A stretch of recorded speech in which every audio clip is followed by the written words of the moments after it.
Okay, welcome back. This is step 7 in this series of video tutorials about how to set up the APoLUS model from scratch. So we got to, in the last video, we calibrated our accessibility, and we're going to assume again that we're doing this from scratch. We've calibrated our accessibility, and we've gone out of it. We're going to do something else, and we're going to come back and do this work again. So here we're going to open up our downloads. This is where we had our APoLUS file structure, APoLUS 9.6. There we are, and here is where we saved our data file with all of our settings. As I said before, this is progressive, so this is the project setup. Okay, then remember, as we went through in stages, then the next was the actors that we set up. Then after that we calibrated the neighborhood, then we calibrated the accessibility. So the accessibility has got all of these other things in it, so that's the most recent of these setups that we want. So we want to go back into that. So open that up again with our studio, and we're going to load that into the global environment. And there we are, that's come in, and then we can just check. Of course, that automatically brings us into the working directory, the correct working directory. So as we remember before, we need to bring up our switchboard, which is just switch in capitals, and this is this script switch B. Okay, so we can bring that in. Okay.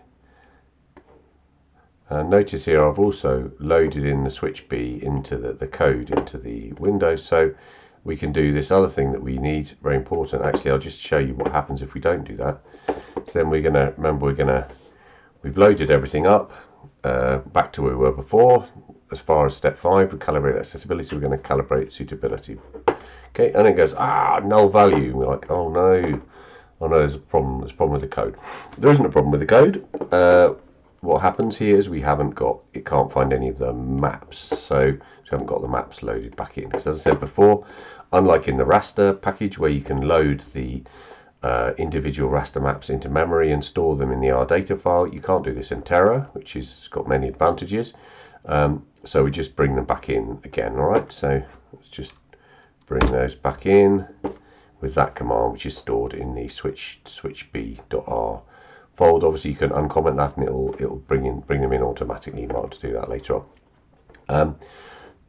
Okay, so then now we go to calibrate suitability, and that'll work fine. So before we do that, just another reminder that in our outputs in model blocks, as we set everything up, okay, as we complete our setups for each of our model blocks, they get stored here in this folder. So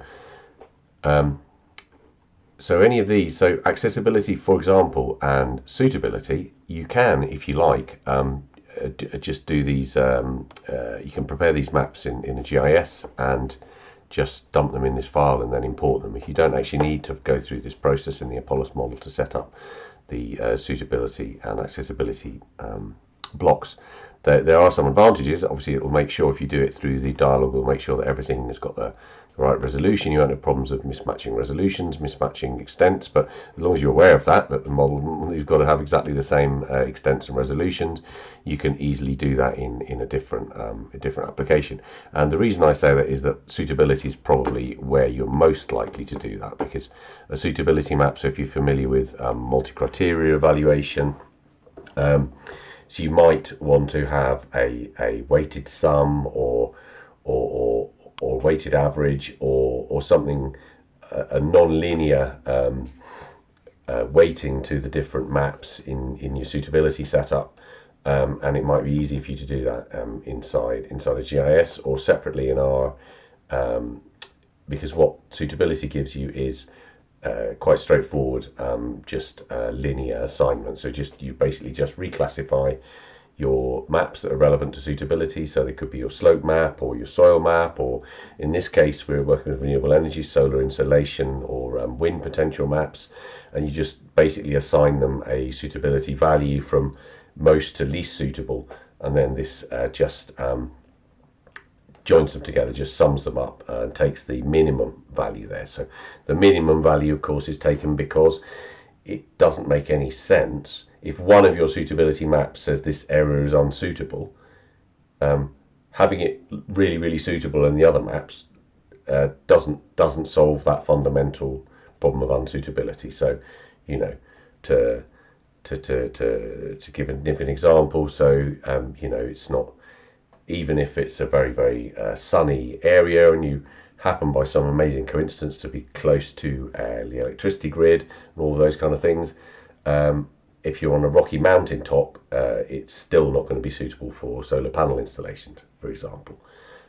Likewise with cropland, you know, if you've got waterlogged land, it doesn't matter how many other, you know, amazingly fantastic factors that might promote cultivation of cereals. Doesn't matter if you've got a wonderful climate. If your soil is waterlogged or your soil is salinated, that isn't going to work. So we want, in each case, to take the minimum suitability value from the stack of maps. So that's basically what we're doing here. So now we've sorted that out, we can go to calibrate suitability. Okay, set suitability for land use herb. Again, I remind you of this user guide, which is in the folder. This more or less tells us a bit out of date, but again, it tells you more or less what's happening here. The example values it gives here are not very good, so I would tend, in fact, these ones are kind of the upside. These are kind of the wrong way round. So I suggest you ignore them, and I'll give you some example values. Obviously, these are examples. You set the values to whatever you want them to be, and that, you know, basically means that you need to have a good understanding of your suitability maps and which areas of your map are most and least suitable. So APoLUS is not going to do that automatically for you. It just lets you set the suitability of particular ranges of values in your maps. Okay, so bearing that in mind, we're now going to go in and do that. Calibrate suitability, set suitability for land use herb. So remember, yes, so it loads in all the suitability base maps. So these are the things like the slope, things that we're going to, so this is stored in the ASCII file, suitability. Okay, so these are the maps it's going to be bringing in. Slope 200, that's a 200 meter resolution slope map, and solar insulation map, TIF, so solar insulation map, 200 meter resolution, wind suitability, wind potential map at 200 meter resolution. Okay, so those, so it loads in all the maps in those directories. So don't put maps in this directory if you don't want them to load in when you calibrate the suitability, right? So these are your base maps, okay? These are your base maps, and out of these base maps, we're going to calibrate our final suitability maps, which are going to be stored here in outputs in model blocks with this prefix suit. And you can see here's some that one that we did earlier, okay? So I'm going to show you how that works. Right, suitability for urban land use map, yes. Okay, so this is where we put a weight. So this is if we want want some of our maps to have more importance than other suitability maps. So in actual fact, we're not going to set any other suitability maps for urban land use. We're just going to set slope, keep it simple. Okay, so we just give it a weight of 1, and then here there's actually 6 slope categories. In this, and these basically range from, this is one for slope, so this basically ranges from the most suitable, which is the shallowest slope, to the least suitable, which is the steepest slope. Okay, so this is what I've set this up earlier. I can show you what this means. So from -infinity to 1, we're going to give it a value of 1. I'll separate those out so we can see them. From value of 1 to 2, we're going to give it a suitability value of 0.9, value of 2 to 3, we're going to give it a suitability value of 0.7, 3 to 4, a value of 0.5, 4 to 5, a value of 0.2, and 5, all the way up to infinity, whatever the highest value in our map is, we're going to give it a value of 0.1. Okay, so by all means structure it like that. For the dialog box, they need all to be together in that rather sort of not very helpful, unattractive format. But that's the way that works. Okay, so we can now put that directly into the command line. Those are our slope values. Yep. Okay, and then it's gone over to the next map, which is solar insulation. So we're just going to go 1, and because we're not going to include this map, we're just going to give everything in that map a value of 1. Okay, so we're not distinguishing between any part. All is equally suitable. Yeah, minus infinity to infinity in that map is all 1. Yeah, and we're going to do exactly the same thing. Okay, this is the wind potential map. Remember, weight of 1, and then I'm going to give this all the same value minus. Okay, so really the only map that we're actually using to set the suitability is a slope map, and there you can see that's plotted that out nicely. So in yellow, those are the lower lying plains, and where there is lower slopes, more gentle slopes, and those are the ones that we're saying are most suitable for urban land development, right? So then we're going to move to set our solar land use expansion suitability for solar. Okay. So again, slope. Well, slope is going to be important for solar, and just set it as 1 for now. Now, again, we've got our values from 1 to 6, so we're just going to use exactly the same. We're going to say that for our solar panels, we're effectively obeying the same basic rules. So it's just a more or less linear increase in or decrease in suitability as the slope gets steeper. There we go. Okay, and then the real key thing here for our solar land use is the solar insolation map, solar 200. So we're going to make that more important than anything else. We're going to give it a value of 2, so it's twice as important. Again, you can give these partial weights. You can make it half as important, 1.2 times as important. Again, this is something you might like to experiment with before. And then we've actually got 10 categories from the least suitable to the most suitable. Okay, so that's very straightforward. We can just go from minus infinity to 1, 0.1, 1 to 2, 0.2, 2 to 3, 0.3, 3 to 4, 0.4, etc. All the way up to 1. Just a very, very straightforward linear relationship, which may or may not be what you want, but it's a good starting point, I would say.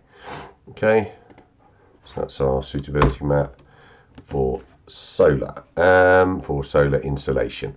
And then this is solar land use. Still in solar land use, it's going to ask what's the suitability for solar land use from the wind potential map. And now the wind potential map would not be an important factor in installation of solar land use, installation of solar farms. So we're just going to do the same as we did before. Just going to give it a minus infinity to infinity 1. Okay, so the same suitability everywhere, because and that effectively leads us to not include it. Yeah. Okay, there you go, and that's plotted out our solar suitability as well, and you can see that's there. That's quite nice. Okay, so that shows us there you've got those higher values in those higher areas of solar insolation, and also you've got the slope map contributing as well. Okay, so in the lower lying plains and there where solar insolation is best, you've got those high values. Okay, so now we're going to move on to the final land use, which is wind, and of course this is going to be the same but kind of the other way around. So in this case for wind, solar insolation is not going to be an important factor, but wind potential obviously is. We're not going to bother too much about slope on this occasion, perhaps not in general being one of the most important criteria for installation of a wind farm. So we're just going to ignore it. Weight of 1, and then minus make sure that's minus inf to inf 1. Yeah, that means that it's basically going to be the same as far as slope is concerned. That's going to give it the same suitability everywhere in the map. Solar, the same. We're going to do the same thing because solar installation is not relevant for installation of wind turbines. And then now we've got our key one, obviously, is our wind, and we can give this a weight of 2. Although, of course, remember, it doesn't matter because we've set them to nothing. So they have no influence. The others have no influence. They have just 1 everywhere. So it doesn't matter really what the weight is here because we've only got 1 map. And this, of course, this here's got 8 categories, and we're going to just basically do the same. So the lowest category we give 0.1, 2 to 3.3, 3 to 4.5, 4 to 5.7, 5 to 6.9, and then up to 8, 7 to 8, we're going to make that 1. So that's the most suitable area. Okay, so there we put that in. Okay, and that's going to plot us our 3 maps.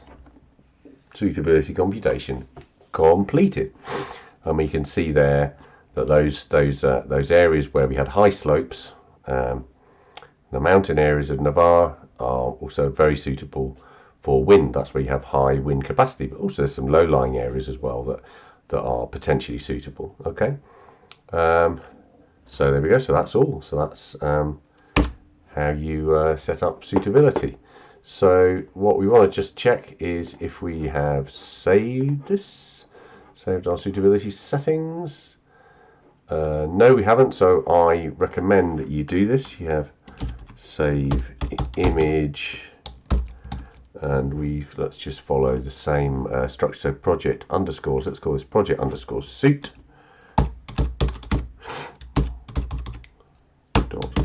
Data. Yeah, okay, and then that'll store our suitability settings, just the same as we did before. And there, that's saved.